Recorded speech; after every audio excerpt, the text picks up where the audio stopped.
Hello friends, I am Kanika.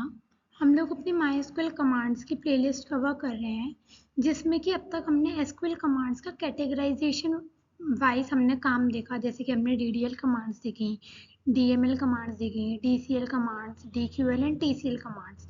ये categorization देखा था और हमने ये देखा था कि डीडीएल के अंदर कौन कौन सी कमांड्स आती हैं, डीएमएल के अंदर कौन कौन सी कमांड्स आती हैं। इनका हमने सबका बेसिक कवर कर चुके हैं। हम लोगों ने अब तक, अगर मैं बात करूं विद एग्जांपल्स, हमने क्या क्या चीज़ें कवर करी। तो हमने अब तक सिलेक्ट स्टेटमेंट, जो कि डीक्यूएल के अंदर आती है, हमने सिलेक्ट स्टेटमेंट कवर करी। उसके काफ़ी सारे एग्जांपल्स देखे with proper table, with proper examples. अब इस टाइम जो हम कवर कर रहे हैं वो हम कवर कर रहे हैं डी एसक्यूएल स्टेटमेंट में ही डीएमएल कैटेगराइजेशन का पार्ट, जिसका नाम है update SQL query, update SQL statement. कि हाँ भाई, जो हमारे पास एसक्यूएल स्टेटमेंट है अपडेट की, अगर हम बात करते हैं तो अपडेट स्टेटमेंट का काम क्या होता है। आज की वीडियो की अगर मैं बात करूँ तो आज की वीडियो में हम कवर करने वाले हैं अपडेट एसक्यूएल स्टेटमेंट का सेकेंड एग्जाम्पल।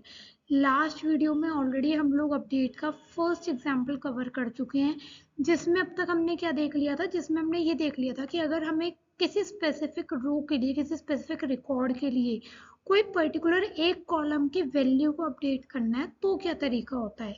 मैंने लास्ट टाइम, अगर मैं आगे स्लाइड पे जाऊं तो देखो, अपडेट स्टेटमेंट की अगर मैं बात करती हूँ तो अपडेट स्टेटमेंट कब काम आती है। अपडेट स्टेटमेंट हम जब काम में लेते हैं जब हमें एग्जिस्टिंग रिकॉर्ड्स को मॉडिफाई करना होता है किसी टेबल में।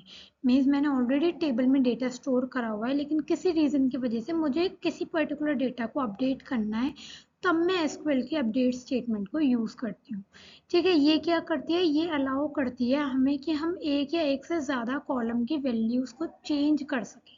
ठीक, अगर मेरे को किसी स्पेसिफिक रिकॉर्ड में किसी कॉलम की वैल्यू चेंज करनी है तब तो मैं यूज़ करती हूँ वेयर क्लॉज का। लेकिन अगर मैं कह रही हूँ मेरे को सारे के सारे रिकॉर्ड्स के लिए वैल्यू चेंज करनी है, किसी भी कॉलम की, लेकिन सारे रिकॉर्ड्स के लिए, तब हम कहते हैं कि हम वेयर क्लॉज का यूज़ नहीं करेंगे।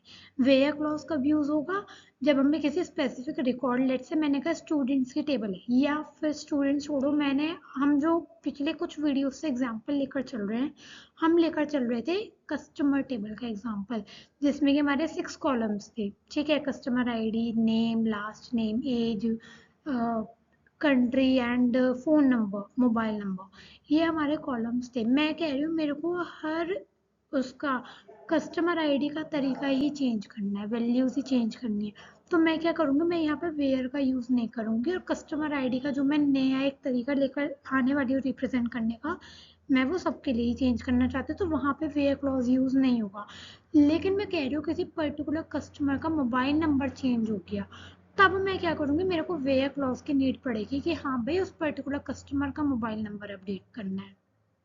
हम लोगों ने ये same syntax already last video में कवर करा था, जिसमें मैंने कहा था सिंटेक्स क्या होता है, अपडेट, टेबल नेम, सेट। जिस कॉलम की हमें वैल्यू चेंज करनी है उस कॉलम का नेम इक्वल टू जो भी न्यू वैल्यू होगी हम सीधा वो डाल देते हैं। यहाँ पे हमें पुरानी वैल्यू से मतलब नहीं है कि पहले वैल्यू क्या थी, हमें यहाँ पे सीधा अपनी न्यू वैल्यू देनी होती है। तो मैंने कहा set column 1 equal to value 1। याद रखना, वेर कैर वैल्यू होगी तो हम उसे सिंगल कोड में डाल देंगे, इंटीजर वैल्यू होगी तो हम उसे डायरेक्टली लिख देंगे। अगर किसी स्पेसिफिक रिकॉर्ड के लिए होगी तो वेयर लगाकर हम कंडीशन लिख देंगे, सभी रिकॉर्ड्स के लिए होगी तो ये वेयर वाला पार्ट हट जाएगा हमारा। ठीक है, तो ये सिंटेक्स में टेबल नेम क्या है, वो टेबल जिस पे हम काम कर रहे हैं। सेट का मतलब वो कॉलम्स जिनकी वैल्यूज को हम अपडेट करना चाहते हैं उन्हें हम सेट के साथ लिखते हैं, और वेयर हम तब लगाते हैं जब हम स्पेसिफिक रो की बात करते हैं। ये तो था वो पार्ट जो ऑलरेडी हमने लास्ट वीडियो में कवर करा था। अब बात आती है ये कि हम आज की वीडियो में क्या एग्जांपल लेकर आए।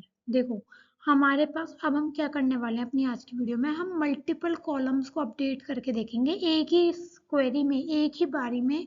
अगर मुझे एक से ज़्यादा कॉलम्स की वैल्यूज़ को अपडेट करना है तो उसका क्या तरीका है, वो कवर करने वाले हैं हम अपनी आज की वीडियो में।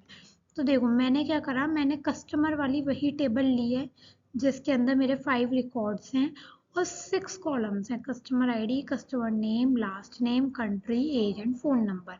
अब मैं क्या चाहती हूँ, we need to update both the customer name and country for a specific customer ID, कि किसी स्पेसिफिक कस्टमर आईडी वाले का हमें कस्टमर नेम और कंट्री दोनों ही चीज़ चेंज करनी है।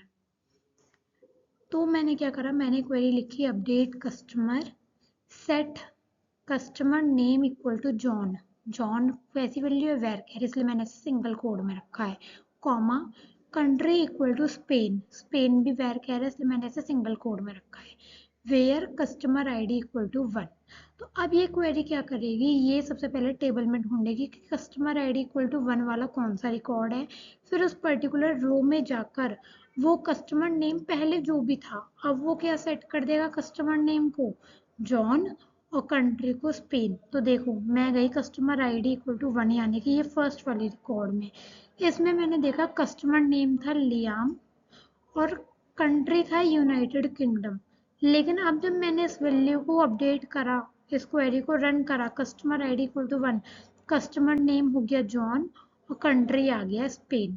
तो इस तरीके से हम एक ही क्वेरी में हम मल्टीपल कॉलम्स को अपडेट कर सकते हैं बहुत ही इजीली अपडेट स्टेटमेंट को यूज़ करके। अगर स्पेसिफिक रिकॉर्ड के लिए होगा तो हम वेयर लगाएंगे, अगर स्पेसिफिक रिकॉर्ड के लिए नहीं होता तो हम वेयर वाला पार्ट स्किप कर देते। तो इस तरीके से हम एक ही बारी में एक से ज़्यादा कॉलम्स को अपडेट कर सकते हैं। आई होप ये अपडेशन का तरीका समझ में आया होगा। लास्ट वीडियो में हमने देखा था कि हम एक कॉलम को कैसे अपडेट करेंगे, आज वाले एग्जाम्पल में हमने देखा है कि अगर हमें एक ही बारी में एक से ज़्यादा कॉलम की वैल्यूज़ को अपडेट करना होगा तो क्या तरीका होगा। आई होप ये चीज़ें समझ में आई होंगी। कोई डाउट है तो आप मेरे से पूछ सकते हैं, इसे रन करके देख लेना, क्लियर हो जाएंगी चीज़ें। Thank you.